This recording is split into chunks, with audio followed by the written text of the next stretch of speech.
Today's show is brought to you in part by Audible, with an unmatched selection of audiobooks, original audio shows, news, comedy, and more. Get a free audiobook with a 30-day trial at audible.com/girlonguy.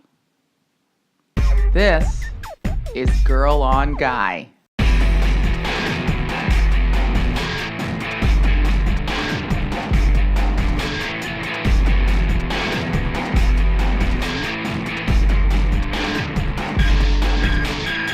Hey everybody, welcome to Girl on Guy 221. Welcome to the show.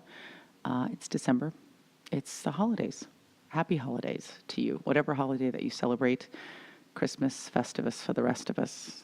I don't know, solstice?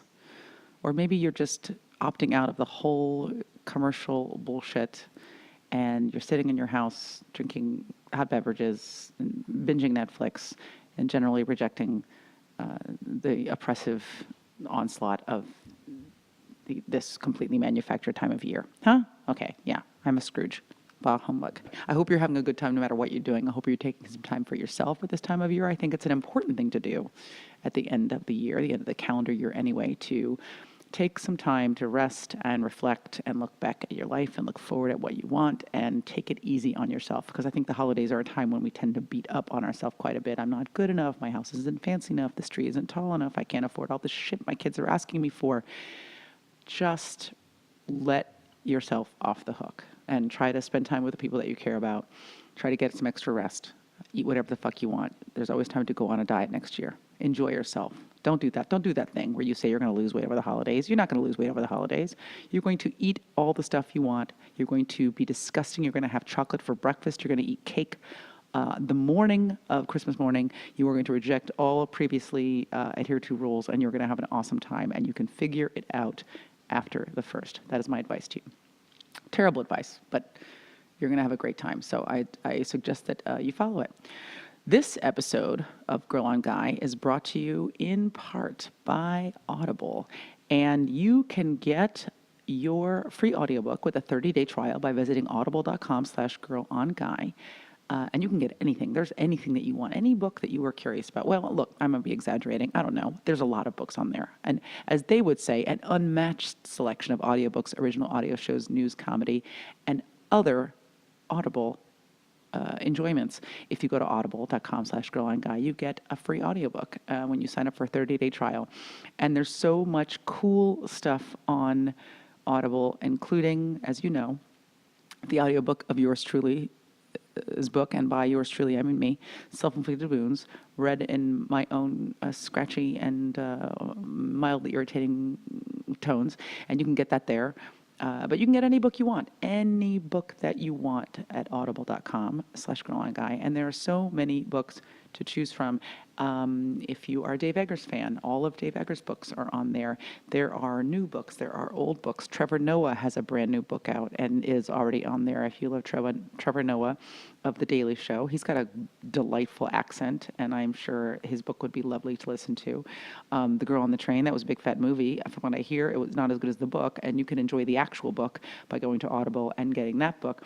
Here's a book that everyone I know has been talking about. It's called Hillbilly Elegy, a memoir of a family and culture in crisis, and a lot of people have been reading it and talking about it. This is a book by a guy who was a Marine and also a Yale Law School graduate, J.D. Vance. He writes about growing up incredibly poor in a Rust Belt town, and his reflections offer a broader, probing look at the struggles of America's white working class. And I think we've been talking a lot about the struggles of the white working class in light of this last election. So if you're curious about that book, which a lot of people have been raving about to me, it's called Hillbilly Elegy, and you can find that on Audible, but you can find any book that you are looking for. Go to audible.com/girlonguy and browse. And you know, when you go and you visit these URLs, you are letting the people who advertise on Girl on Guy know that advertising on this show makes sense for them, and it makes sense for you. Everybody wins. You get free shit. I get some support that helps pay to house the show on the servers that we use so that you can download it and that deliver it to iTunes and that deliver it to you. But there's lots and lots of things. The main thing is you get free shit. Don't worry about the rest of it. Just know that if you click on this link and get some free shit, it helps Girl on Guy. Another book that's on there is there is some kind of companion fiction to the new Star Wars Rogue One movie that's coming out, including a novel called Catalyst, so you could listen to that. And the very first review of that book is Best Recent Star Wars Novel. So I didn't know how many Star Wars novels there have been. I love the movies, but I apparently don't have enough free time on my hands because I did not know there were many, many, many, many Star Wars novels. I thought there might have been a couple. Apparently there is a whole treasure trove of those things. So go check it out. Audible.com/girlonguy. You get your free audiobook with your 30-day trial. And, Girl on Guy is a monthly show now, not a weekly show. And so maybe you want to fill up that hole with something else. Go to audible.com and fill up your ear holes with delightful audiobooks of your choosing. Check it out. This episode of Girl on Guy is with Charlize Theron. I could go on and on about who she is and what she's done, like I typically do when I'm introducing people, but I don't really think I need to do that. Now, do I? She is an incredible person.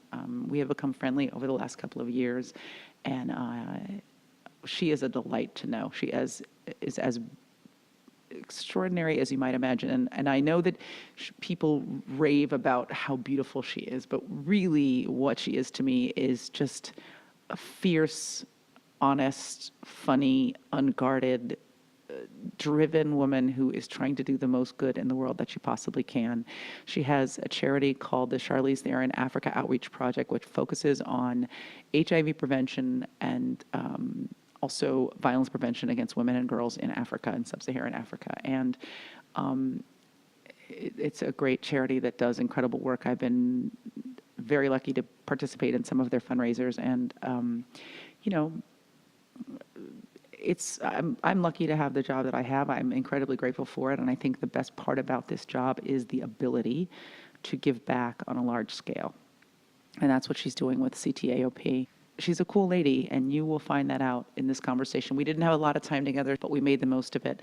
And we do talk about, if you don't know the story, I just want to preface this because we kind of did a little bit of shorthand.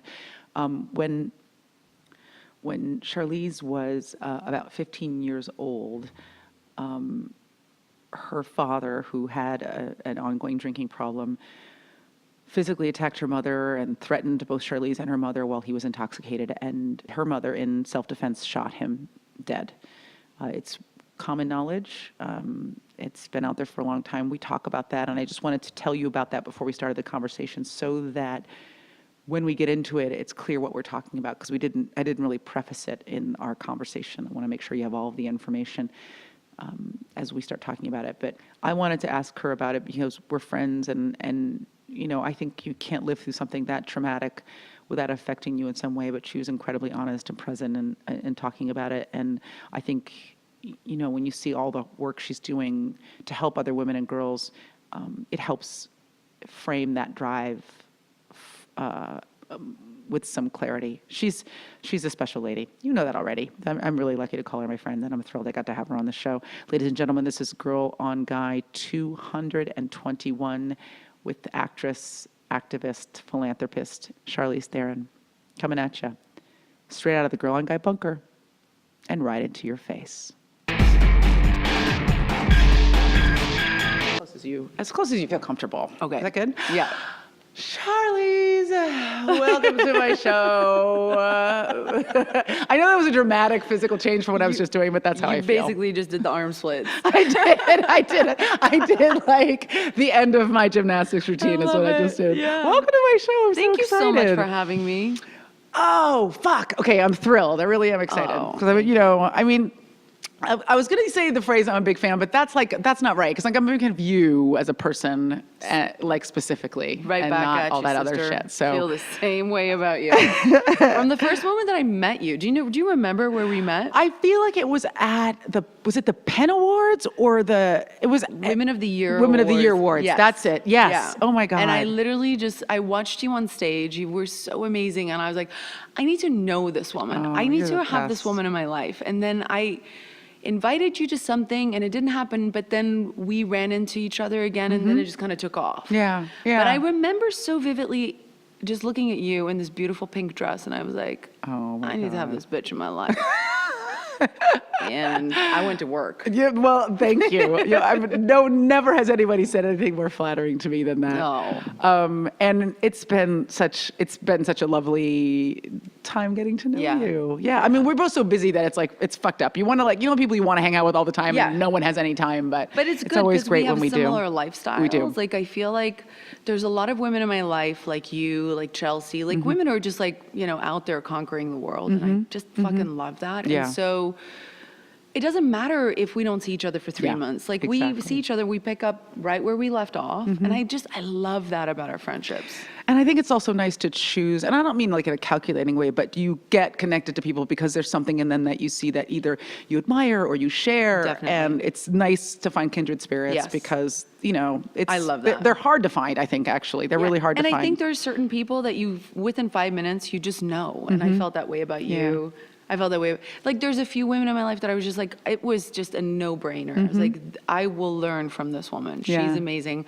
Love this energy. Infectious. I want to be around this. Yeah, absolutely. Okay, so because I don't have unlimited time with you, I want to start at the very, very beginning. Got it. And I think, especially because so much of your identity growing up has informed and affected, who you are as an adult. I mean, I guess it's not true for everybody, but I think your identity can sort of drive a lot of your choices. So, where were you born? I was born in a place called Kempton Park in South Africa. Yeah. And what was it like? Like, what kind of a place was it?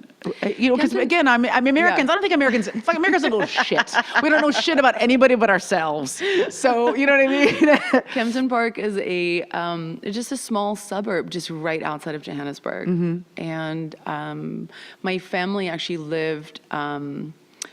didn't actually live there, but it was the closest hospital. And so I was born there. Did you lived outside of? Yeah. Like in the country or? No, yeah, we were, at that time, my parents weren't quite in like the farmland community. We moved there when I was 4. So they had a very, very small house. They literally they were living in a trailer. Wow. Very, like soon right before my mom got pregnant with me. I mean, very, really both of them just kind of like worked incredibly hard for what they had. They lived in a trailer, and my mom told me stories about collecting Coke bottles, and recycling them for money to be able to go and see movies. And that's really where my parents, and my father was studying at the time, so they really had nothing. Wow. And then when I was born, they moved into a small house, and we lived there until I was 4. I had my first memory there. And then we moved to the farm. Do you remember that? Do you remember the difference in your life experience when you moved to the farm?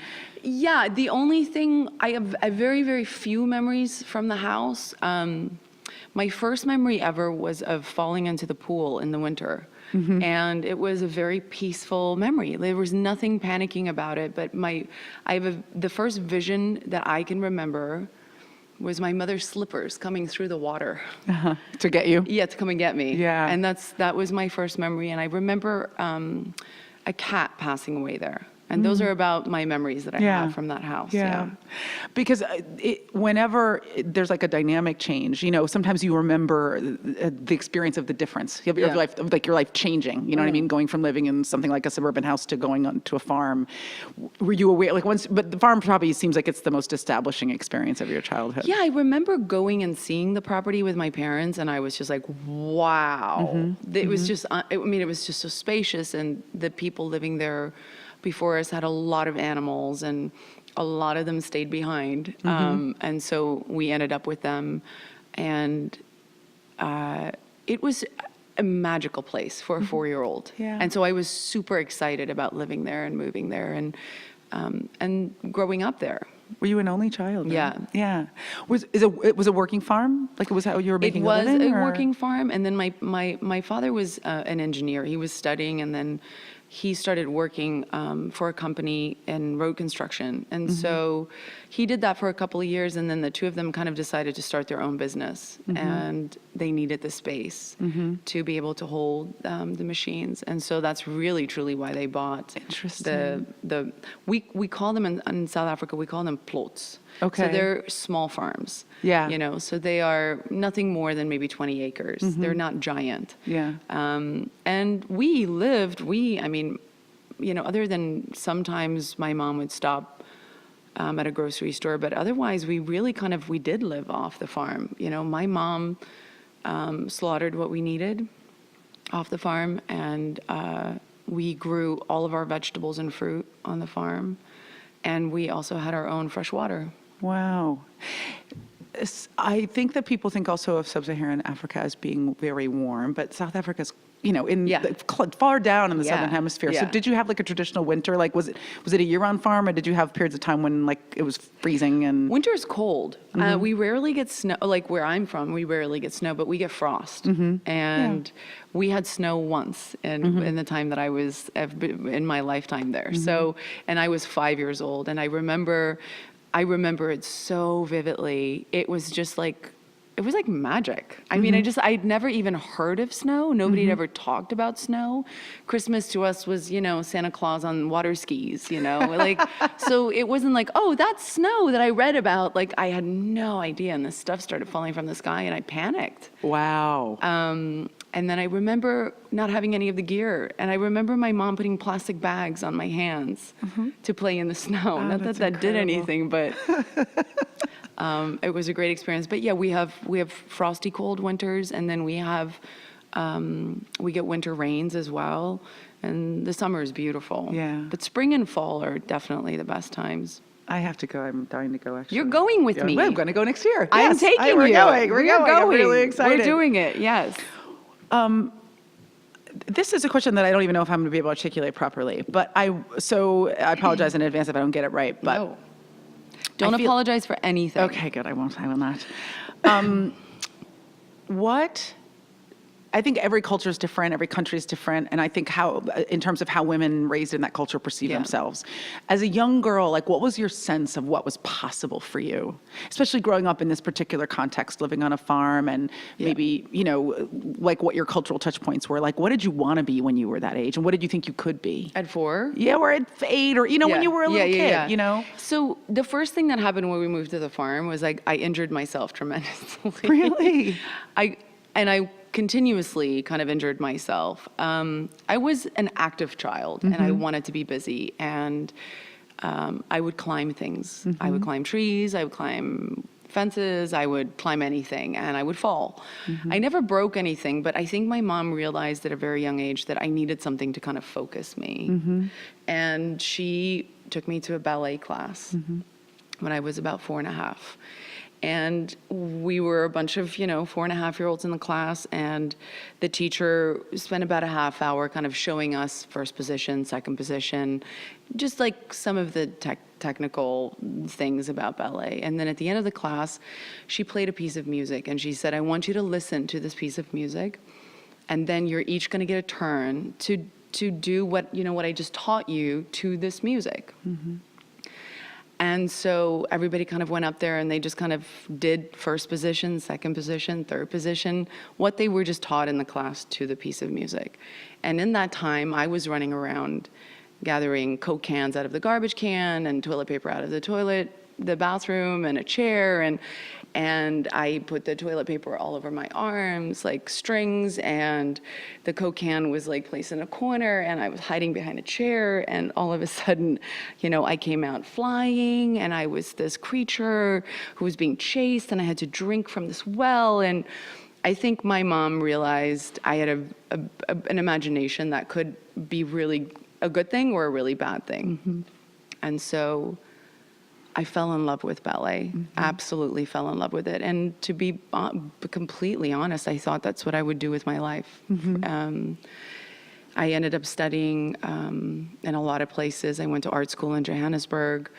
I think once I found that, and my mom was so encouraging of not just that, but other things like music and art, I realized, I think I grew up never even questioning whether I could do anything that I wanted to do. And I don't know how much of that is just children taking for granted what their parents say to them, because I think my mom said it a lot. My mom's belief is that. But I don't necessarily remember that per se. I just remember growing up in an environment where my mom made me feel like I could do anything. Yeah. Yeah, I mean, she's a tough lady. Yeah. Yeah, but in a good way, in like this But kind even of still today, this when I'm resilient way. at 41, she's like, do it. Yeah, Like, you know, yeah. like she has that attitude, and I think that's how I was raised. It's impossible, which is kind of great, because I don't think you ever want, you know, I look at my own children and I'm like, I say it to him all the time, my oldest, because he can understand it. And I'm like, you know, you can be whatever you want. And he literally says to me, I know, Mom, I can be whatever. like so annoyed by me. And I guess, you know, maybe he'll remember the story of his life as like, my mother was so fucking annoying. She said it every 5 minutes. Yeah. My story is more one, I don't remember my mom saying it, but I just felt it all the time. Yeah. You trained in Johannesburg and then eventually, were you training at a special ballet school? Was it close to where you were? Were you commuting? Like, did it start to dominate your life? I went to art school. You had to audition to get in Johannesburg. The school was called De Krain. It was an Afrikaans art school. The two art schools, the English art school and the Afrikaans art school, were separated back then. I think now they're one school. It was about an hour away from where we lived in Johannesburg, so I went to boarding school. I really loved it. I loved going to boarding school. I went there when I was 12. I think a lot of people might know this, but my family life wasn't great. So for me at that age to be able to go and have 5 days a week with my peers and doing something that I absolutely loved away from some of the chaos that was part of my life was a really, really great thing for me. So I was incredibly happy. Yes, it was everything and that I did with every minute of my day, but I absolutely loved it. You talked about the fact that your home life was difficult, and it's public knowledge that your father had an alcohol problem and he was abusive. How much did that infuse your own life? You got to go away, you got to be away, which I imagined helped you tremendously to not have to be a part of that. But how old were you when your father died? I had just turned, I was 15. So, and were you home? Yes, I was home. You were at home. Yeah. When it happened? Yeah. I'm sure people ask you about this all the time, but I feel like there's like this sensational way to look at this, like this thing happened. Yeah. Yeah. What I think is more interesting is like how it affected you, because that's just traumatic for anybody, regardless of circumstance. Of course, yeah. And what do you remember about that time? I remember everything. Yeah? Yeah, I remember everything. I don't think I'll ever even, I don't want to say this, but I feel like even if I am so fortunate to live until I'm, 90, 80, I think I'll always remember it. I think it kind of lives and breathes under my skin. And I've just, I've had to figure out how I want that to live under my skin. And I think, I'm not the first person and I won't be the last person to go through something traumatic, and I think in many ways, how I was raised really helped me deal with the trauma, because my mom had this philosophy about life that was always like, you're complaining about the shoes that you're wearing on your feet. There's a man down the street who doesn't have feet. And that's just how I was raised. And so when this trauma happened in my life, that's kind of how I approached it. Was, you're not the first person who's experienced this and you won't be the last. So it was a way for me to kind of like get out of my own self-pity and pick myself up and say, millions of other people have survived something like this. So go do it. Do it. Like, do this. Have you carried that philosophy through your life? Yeah. Because it's a very bootstrap philosophy. Did you ever do any work around it? Did you ever do therapy around it? Did you ever find a way? Because some people just don't. Some people just go, this is a thing that happened to me. It's not who I am. It doesn't define me. I'm going to move past it. And then other people find at some point that they need to poke at it. So I did. I didn't. And then I did at 33, 34. It was the first time I went to a therapy session. And it wasn't because of that. It was because of something else. But, eventually it comes around. Everything comes out. Everything comes around. You kind of have to go back to the beginning to kind of be able to figure stuff out. So I never felt the urge to, also, by the way, let me just say, at 15, when this happened to me, there was nothing like that available. I mean, it was almost, nobody talked about things like this. Nobody, and this has been a huge part of kind of like where I find myself today in my life, in wanting to kind of help other children, especially in South Africa, where therapy was somewhat thought of as a taboo. It's something that weak people do. It's something that rich people and weird people do. And crazy people. Exactly. Yes. And so there was never even a thought of my surrounding people where it was like, well, maybe we should. And I honestly wouldn't even tell you. I don't even think there was a therapist within 100 miles of where I lived. So that was just the reality of growing up. And then, you know, when I think about that and I think about how I turned out, I'm like, shit, I was really lucky to have a mother that could kind of like help me sort through that stuff. I would have been fucked if I didn't have that. But at 33-ish, I kind of discovered that there were some things, not so much about the event that happened that night, but just about my relationship with my parents in general, that I needed to kind of look at in a very honest manner, because I think a lot of my young childhood and teenage childhood, and then also afterwards with my mom, became very much of me having to be the strong one and having to be the one that made things easier. And there wasn't a lot of room for me to kind of make waves, you know? I didn't want to say anything I just didn't want to upset the boat. Is that the saying? Yeah. And I feel like children of abuse, or children who are in homes where there's abuse, often become the caregivers. They often become the gatekeepers, and I don't want to they also internalize this idea that maybe it's my fault if I was a better kid, they'd get along. If I didn't get in trouble, they'd get along. All of that. You take a lot of that in, you know? So it took me about 33 years to kind of like figure out, okay, it's okay to say that some stuff wasn't okay. Yeah. And then it was amazing. I imagine after that, you and your mom were really clinging to each other. Very, very great. Yeah. I mean, after the event, you mean? After the event, but maybe not dealing with, like you said, the stuff that you needed to say about what wasn't good about it, because you were clinging to each other after this incredible trauma. Yeah, I think I felt somewhat responsible for her. Not that she needed it or asked for it or anything like that, but you know, the night that my father was shot, his brother was shot at the same time, and there was a trial afterwards from that side of the family. And so my mother was on trial for 3.5 years after. That must have been terrifying, my father. Charlize. Yeah, it was a really, and so that period afterwards brought me very close to my mom, because I felt like I had to, wanted to be there for her, which was also the moment in my life where all of these doors kind of opened up. In your life? In my life personally. So, at 16, I win this modeling contest. I get taken to Italy. I win this world and international modeling contest. I get all these contracts. I'm working all over Europe. And this is all happening while my mom is on trial in South Africa.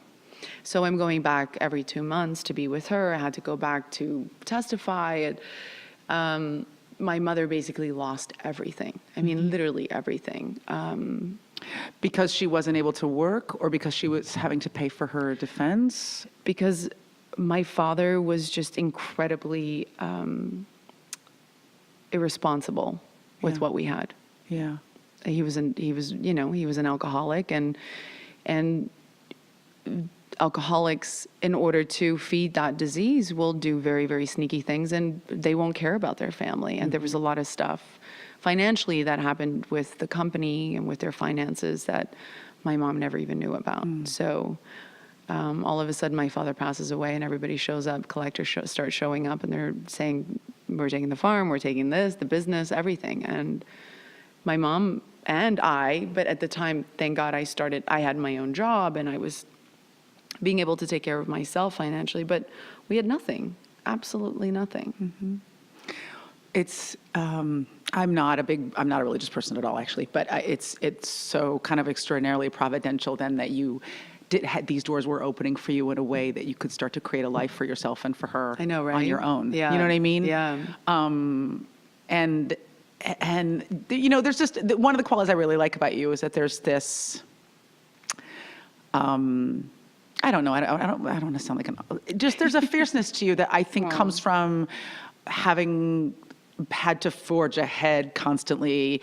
There's sometimes fearlessness comes from recklessness, but sometimes fearlessness comes from just an understanding of like the world and the fact that like nobody gets anything handed to them. Yeah. And I just see that in you, and I admire it, and because I think too often people are in that position where they're worried about their own shoes and they don't think about the fact that the guy down the street has no feet. Do you know what I mean? And so they're about, I need to get mine, rather than this is just the world and we have to keep putting a foot in front of the other. Oh, I feel like, in many ways people look at my life and they go, wow, it's just so hard and try. And I think, oh my God, the foundation that I was taught has given me such an upper hand in my life of being able to really know what's important. Mm-hmm. And I really never went through this period where I had to discover that. I knew that at 3. Mm-hmm.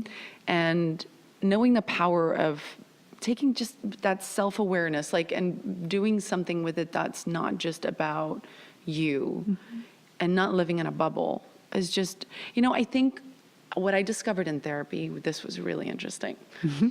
I discovered I had this kind of unresolved relationship with South Africa and just the country and what I grew up in, that kind of turmoil that I grew up politically. Yeah. And I never ever thought about that. I mean, how often do you sit and think about what influence, how the place that you live in, how that kind of influences really important aspects of your life? Mm-hmm. And you grew up in a crucible too. I mean, I just interviewed my mom, and she grew up doing civil rights. Like, the way that we were thinking and talking about race back then it's so much more a part of our identity than maybe it is of mine, because it didn't define what I thought I could do with my life as much as it did. And it also wasn't in your life every single. I don't want to speak for you. No, but but not in the same way. When you grow up somewhere and it's in your face every single day. I left South Africa, and in my 30s realized that I had so much anger. Fuck. Yeah, frustration. Yeah. We don't pick the place with the parents that we're born to or the place that we come from. And I think sometimes we don't pay enough attention to what that means. And for me, it was very damaging, more than I think anything else in my life. Because there's something about the holes and the pain and the brokenness of a place that leaves such an impact on a person. And just watching suffering around you in the way that I did, and unfairness and racial inequalities, and just you can name it. It left something in me that was broken. And I think more than anything, I had such an anger about it that I'm a fucking white, privileged South African, and I'm like this. Like, what does that mean for Black South Africans? I couldn't even fathom it. Mm-hmm. And I think it was something that haunted me. This dichotomy of like finding fame and success and wealth and living this life that I was living, and thinking about where I came from and what that reality was, just never let me go, ever. Yeah. And so I think a lot of where I kind of find myself today in my 40s, which has been a really peaceful period for me, has been through the work of CTOP. Mm-hmm. I feel like being able to go back and say, you know what, there's a lot about HIV that I don't know, but there are some things about this fucking country and growing up in this country that I really know about. Mm-hmm. Sorry. It's okay. It's okay. You don't have to apologize. I think people are always so surprised when I get like this talking about South Africa, because I think people think you let go of a place, especially if you're 16 and you move to America, like America must be home now. Mm-hmm. Mm-hmm. And I think people are always shocked kind of how emotionally I am still so raw by where I come from and the realities of my home country that have just kind of, I think in a weird way, has in many ways made me who I am today, I feel like my complexities and my emotion and the things that I struggle with sometimes politically and, in unfairness and unjust, like those are the things that are so part of my South Africanness. And Yeah. I think people sometimes just go, Jesus, another white person, like just stop it already. And I have to listen to that sometimes. But I do think that kind of, no, stand up, say something. Because I lived in a country where people didn't do that. Yeah. And it was so, as a child, that really, I didn't know then, but in my 30s, I realized that devastated me. Yeah. Knowing that I was living in a world where people could have stopped this at any moment. They could have. And they just didn't know. And some of them were too scared. And so. Or some of them just accepted that this was the way it was and there was nothing that could be done. Exactly. Yeah. And when people started dying of AIDS, nobody said anything again. It was just like, it was so hushed. Nobody wanted to talk about it. And everything that was talked about, it was in half-truths and myths and scare tactics. And so I think a lot of who I am today, I owe to the fact that I was raised in that beautiful fucking country, that beautifully broken, fucked up country, South Africa. Yeah. You made me think of something specific, which is this kind of survivor's guilt where, you come from this place where so many people don't have an opportunity and you've had like extraordinary opportunity. And that's not to undermine it or soft sell it at all. I mean, you've worked very hard for it, but I mean, I know in my own small way, I feel, without all of the additional circumstances that you've come through, I feel guilty all the time. I mean, just constant guilt. My therapist would say, well, guilt doesn't. It's a useless emotion. Yeah. It doesn't really serve you, but it does make you aware of the inequity in. Okay, it's great that I get to have this life, but there's so many people who won't. And what does that mean if I have any sense of civic responsibility? Yeah. You know what I mean? Yeah. And I have it. It's an internal obligation. It's who you are. It's how you were built, right? Yeah. Because some people will just go, good, I'm out. Fuck yeah. Yeah. Beverly Hills, here I come. And my free shit and my bags of stuff, you know what I mean? And diamonds delivered to me, by some asshole in a suit. And I think a lot of people would really revel in that. And I think that the fact that you're aware of, the joy and the burden of the opportunity that's been given to you. Because what's great about it is you were like, okay, I'm not just going to take all of this for myself. I want to do something with it. It's exactly what you said. The idea that I'm always constantly reminded that I lived in a country where people around me with black skin were repressed and people with white skin were not. And that's just the reality of how I was raised from the time that I have my first memory. Like, that's it. That was the world I was living in. And it would be impossible for me not to have that somehow for me. Yeah. No matter where I would have ended up in the world. Even I think if I ended up in South Africa, it's still, I feel like South Africans are living very much what I'm living today in South Africa, with all of the hardships of violence and all of the stuff that they're facing, economic struggle and all of that. I'm not struggling with all of that, but the emotionalness, the psyche of all of that, I think is in every single South African. You also, because I read this actually, that you have this unique. And this happens, I think, maybe, I don't know, uniquely your own race, but I was going to say where, you came to America and to work, it was really important for you to get rid of your accent, right? To be flexible as an actor, just to be able to be a chameleon, right? That was about the job. That wasn't about denying your South Africanness.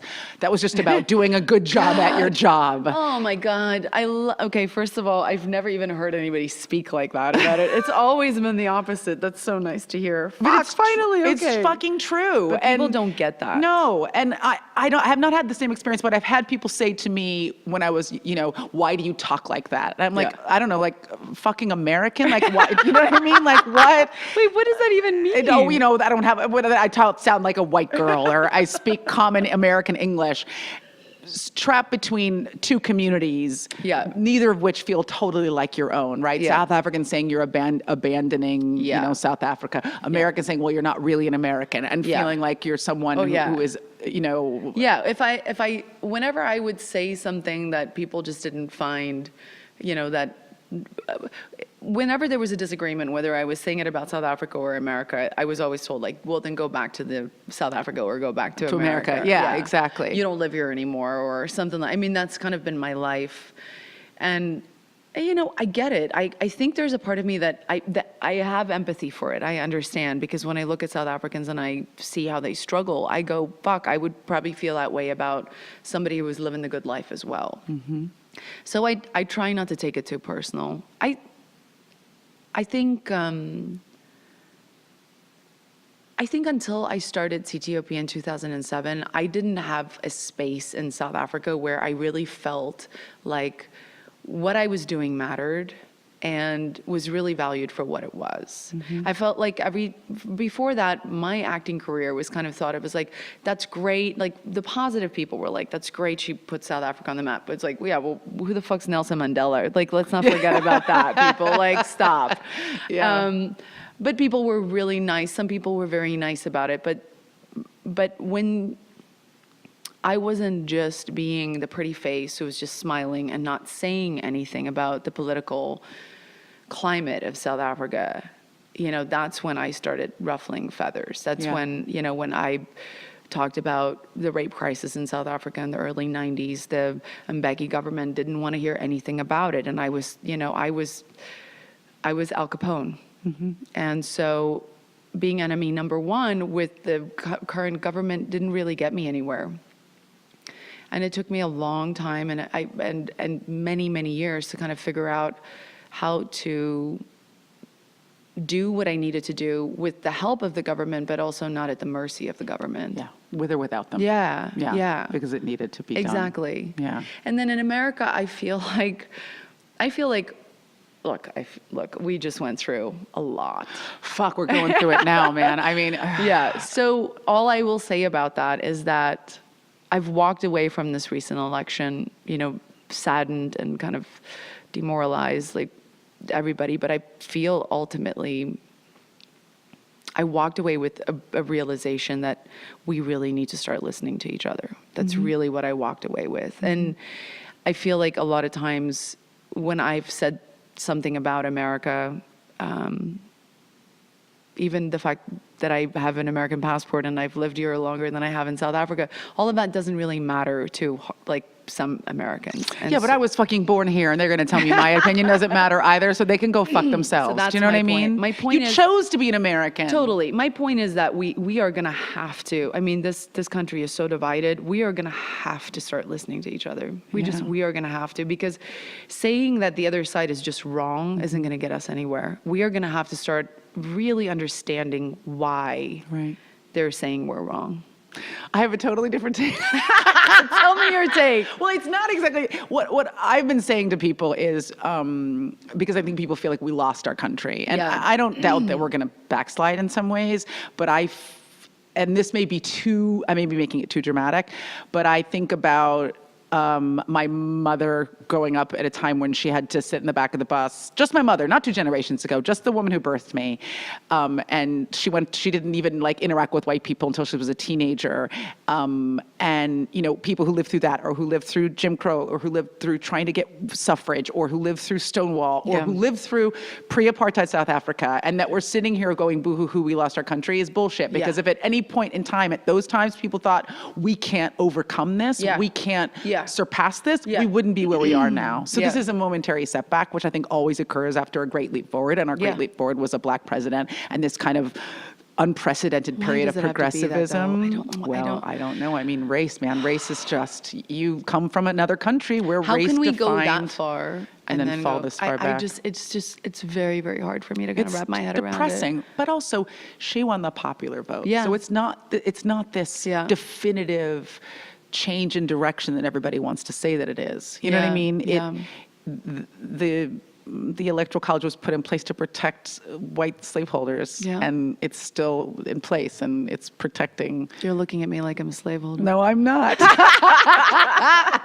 I was looking at you like I was talking about some old ass constitutional bullshit that you. But you know, you just said something very, very powerful. It's one generation back. Mm-hmm. It's not as long ago as we think. We want to think. Coming from a country where apartheid is so fresh and so recent. it's so frustrating that we haven't made as much progress as we thought, but it hasn't been that long. I know. I always look at the kids that I work with at CTOP, and they're all post-apartheid kids, and They know a totally different world, right? but they're well, young mothers, but I'm talking about young kids, and so it is a very, very fresh thing, but. You wish things could move a little bit faster. Yeah, I look at my son, he's in kindergarten right now, well, pre-kindergarten, and he's surrounded by a bunch of 4 or 5-year-olds, and everybody in that class just have nothing but kindness towards each other. For all their differences, my son is African American, he's the only black kid in the class, but everybody looks at Jackson and he likes to dress differently and he looks a little different, and everybody in that class just looks at him and goes, that's Jackson. And I drive away every morning when I drop him off and I go, I want that generation to grow up as fast as possible. Please get in here, start voting, please. Yeah. Because the thing is, this is the inexorable march of history. We are headed in the right direction. It's just going too slowly. Going too slow, yeah. I want to ask you about fear, Yeah. because I wonder, you just, like, even starting CTOP seems like it would have been such a monumental, something you needed to do, but also something really monumental. And it's become really monumental. But you're talking about the fact that you weren't getting any cooperation from the government, you weren't getting support, you kind of were trapped between Americans saying, go back to South Africa, and South Africans saying, go back to America. There had to be some level of like, I guess I just want to know how you deal with fear in your life, and maybe even creative fear, like when you move into a role. Like, 'cause I think sometimes I'm terrified, you know what I mean? And that's typically when I do, whatever I'm most afraid of is what I choose. But I wonder how you manage fear, how your relationship is like with fear. Well, I still get scared by fear, which I think is a good thing. And I'm always kind of told by people who know me really well that when I feel like I'm in moments of fear, that's when I'm at my best. And I don't necessarily feel it until after. And so I think it's a good thing to be scared of fear, but to also be able to live in fear. I think that's just the difference. I don't ever want to, I mean, maybe you can, but I'm not aiming to live in a place with fear, just, being fearful. I just, I want to be scared of it. I want to know what it is, and I want to feel what I'm supposed to feel, not be numb to that, and then kind of know how to live with that. And I think that at times creatively, when I've taken on work that have done that to me, it has, like you said, it's always been my best work. I think complacency is the thing that I fear the most. And so I almost, when I get in that complacent place, that's when I start getting a little like, this isn't good. Yeah. What's the role that's been most like terrifying to you? Like the thing that you thought like, oh shit, how's this going to work? I've had many of them. Yeah? Yeah. I've had many of them. I feel very lucky that I can say that. I can, really look at my career and say that the majority of the work that I've done have been by choice, really scary work for me. And then I would say, 20, 30% of it was just fun. Yeah. But yeah, I feel, I just finished something, so I'm kind of like in the headspace of it, but I just finished it 2.5 weeks ago, and I'm kind of still in the depression of it. You kind of go through this like low, where you're just like, you're trying to shake it, and you're not in the hamster wheel of like waking up and going to work, seeing the same people, seeing the same small space, living in this world. And then all of a sudden it's like cold turkey. You don't see anybody. You're not in that place anymore. You're not living in that apartment anymore. You're not seeing that driver. And it's like, it's all gone. And it was a smaller film, and I guess just way more riskier. It's just one of those films that I know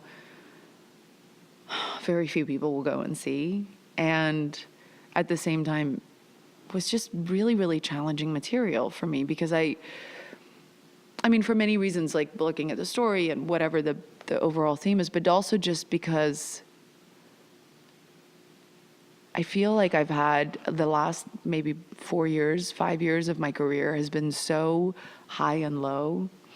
And I've kind of lived in between this like Mad Max, like big world to, the dark places world that nobody's ever heard of or seen the film. So that's kind of like been the last 5 years of my life. And I feel like the older I get, and also the fact that I'm a mom and I have 2 small kids at home and I have a production company, the idea of giving myself to something that I know will not grab a massive audience. And physically, I knew I had to give so much of myself. I had to gain all this weight, and I knew health-wise it was probably not a great idea, and it ended up not being a great idea. I walk kind of in that, and I kind of go, oh God, what am I doing? What am I doing? What am I doing? What am I doing?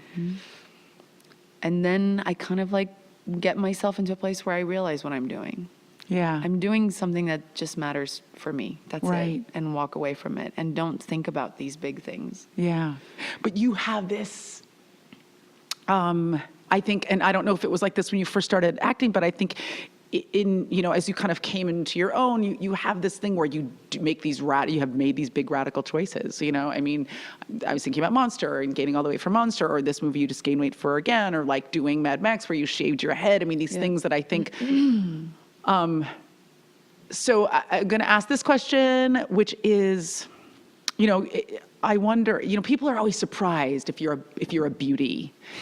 You know what I mean? That like somehow you're less committed to the craft, that it's just about looking pretty. Yeah. You know what I mean? Yeah. But I wonder if a part of that for you has been not just commitment to the work, but just even a fuck you, like this, like I'm more than this thing that you guys keep trying to say that I am. Yeah, you know me. I would say, I don't think it was a fuck you. I think afterwards it was a fuck you, because afterwards, Because you chose to shave your head for Mad Max, right? That was your idea. Yeah, but it came out of like a desperate place, because we were going to do that movie for 3 years and I couldn't figure out, it's great.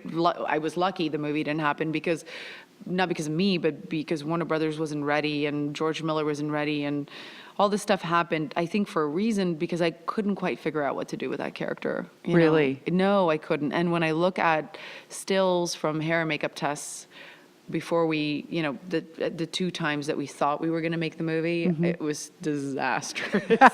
Literally disastrous. I can't even. So in a weird way, when we got that green light, it was like, I was like dreading it. I was like, who is this woman? Who is this woman?